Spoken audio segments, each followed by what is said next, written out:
आज नर्मदा बचाओ आंदोलन प्रमुख मेधा पाटकर जी ने बताया कि नर्मदा नदी का पानी पीने योग्य नहीं है और घरेलू कार्य के लिए भी अयोग्य है। जांच परीक्षण रिपोर्ट में इस बात का खुलासा हुआ।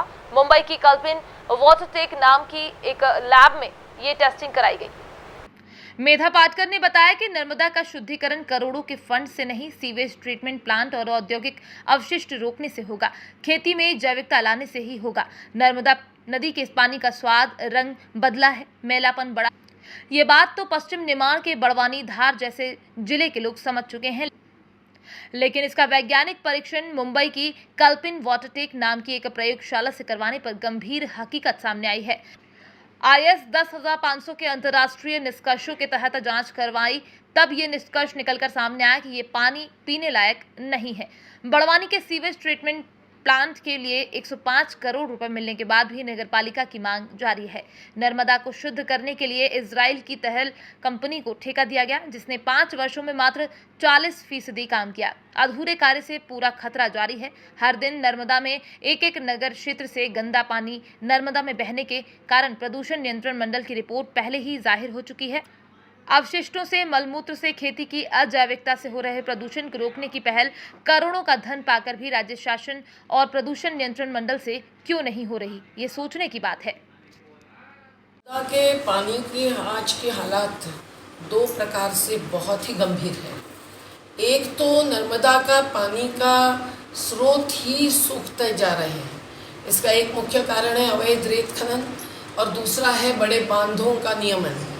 लेकिन उसके अलावा जो पानी यहाँ बह रहा है वो पीने लायक है कि नहीं, वो सिंचाई लायक है कि नहीं, ये सबसे बड़ा मुद्दा है। जब अजनार नदी का पानी कारम में और कारम से नर्मदा में आ रहा था और अजनार के किनारे के 40 आदिवासी गांवों को पानी पीने लायक नहीं मिल रहा था, तब पीथमपुर इंडस्ट्रियल एस्टेट से वैष्णवी देवी ढाबा वाले के द्वारा जो 40,000 रुपया लेकर एक डंपर डालते थे, तब नर्मदा तक वो पानी पहुंचा था। ये हमने टेस्ट रिपोर्ट के द्वारा सिद्ध किया था। आज हम लोग आपके सामने पेश कर रहे हैं नर्मदा के पानी का, जो राजघाट कुकरा गांव से, जहाँ हजारों तीर्थयात्री आते हैं, आदिवासी भी आते हैं और पकड़ो ना, और जिस पानी को नर्मदा के ही किनारे के गांव ही नहीं पर बड़वानी जैसे शहर के शहरवासी भी पीते हैं, उस पानी के रिपोर्ट को पेश कर रहे हैं। ये रिपोर्ट हमने 20 तारीख को यहाँ से राजघाट से शाम को 5 बजे लिए हुए पानी को मुंबई जाकर कल्पिन लेबोरेटरी के द्वारा, कल्पिन वाटरटेक, इनके द्वारा इंटरनेशनल स्टैंडर्ड्स जो होते हैं ISO के, उसके IS 10500 इसके तहत जो मर्यादाएं हैं हर मुद्दे की, उसके आधार पर टेस्ट करके पाया है। और इस टेस्ट का नतीजा है कि नर्मदा का यहाँ का पानी पीने लायक नहीं है। ये इतनी गंभीर बात है। और इसका कारण क्या है? इसमें एक तो कलर बदल गया है, टेस्ट बदल गई है, और इसका टर्बिडिटी यानी पानी का एक शुद्धता खत्म हुई है। ये बात तो है ही। उसका कारण क्या है? उसमें बहुत सारे रेत, मिट्टी, ये सब आ रही है, क्योंकि कैचमेंट जो है जलग्रहण क्षेत्र, वो भरसक खनन से नीचे उतर आ रहा है, गाद से भर रहा है। लेकिन महत्व की बात यह है कि ये पानी अब हार्ड वाटर साबित हुआ है, जबकि 200 की लिमिट है, ये पानी में 306 की यूनिट्स भरी हुई है। और ये ऐसे पानी से पथरी होती है, किडनी प्रभावित होती है, और यहाँ बहुत सारे लोग आज पथरी की बीमारी से संख्या हर साल 1-1, 2-2 से बढ़ रही है। इसके अलावा जो नाइट्रेट्स हैं वो भी अभी लिमिट तक पहुँच गए हैं। अब नाइट्रेट से क्या होता है? जो अलगी होती है, जो एक प्रकार की बुरसी होती है, उसका प्रमाण बढ़ता है, और वो होने के कारण जो जीव जंतु पानी शुद्ध करते हैं वो खत्म होते हैं, और उनका पूरा खात्मा करके ये अलगी ये बढ़ती है। और इसका भी नतीजा होता है अलग अलग प्रकार के पेट की और आंतड़े की बीमारियाँ।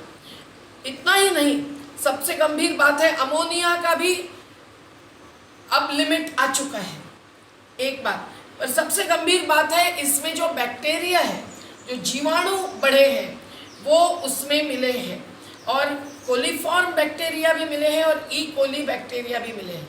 यदि ये कोलीफॉर्म बैक्टीरिया से अलग अलग प्रकार की बीमारी आती है, उसके और गहरी जांच करनी जरूरी है। पर ये खास करके ह्यूमन एक्सक्रीटा यानी इंसानों के जो क्या बोलते हैं मलमूत्र होता है, उससे ये बैक्टीरिया आते हैं। और ये क्यों आ रहे हैं? नर्मदा किनारे के बड़वानी जैसे शहर हो या अन्य शहर हो, वहाँ से जो ड्रेनेज का पानी जा रहा है उसको रोककर उसके एसटीपी सीवेज ट्रीटमेंट करते हुए ही पानी नदी में जाना चाहिए। जिस जगह से ये पानी लिया गया है वो 5 किलोमीटर दूर है बड़वानी से, और हजारों लोग वहाँ आते हैं और बड़वानी शहर उसका पानी पी रहा है। पर हर शहर से इस प्रकार से पानी जा रहा है, और एसटीपी जो कि शर्त है, पर्यावरण मंत्रालय तक भी जाने की जरूरत नहीं है, राज्य शासन की जिम्मेदारी है, लेकिन एसटीपीज बिठाने का काम क्यों नहीं हो रहा है? बड़वानी का उदाहरण है, नगर पालिका के अध्यक्ष भी जनता ने आज उठकर खड़ा होना चाहिए, इसकी जानकारी सरकार से लेनी चाहिए।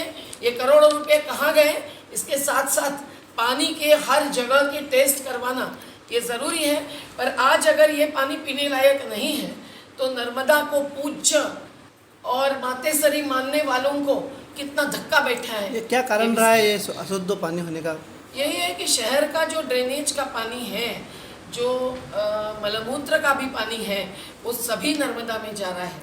और किसानों का जो फर्टिलाइजर्स है, द्रव्य है, कीटनाशक या खाद है, जो केमिकल खाद है, जो जैविक नहीं है, वो सब भी यहाँ जा रहा है। लेकिन ये जो माइक्रो बैक्टीरियल बात है, माइक्रोबायोलॉजिकल असेसमेंट की है, जांच की है, उसका जो नतीजा है वो बाकी मलमूत्र के पानी का ही असर है। ये लैब की रिपोर्ट में खुलासा हुआ इस बात? ये बिल्कुल, ये कल्पिन वाटरटेक नाम की जो एक जानी मानी लेबोरेटरी है मुंबई की, उनसे मैंने ये करवा लिया है।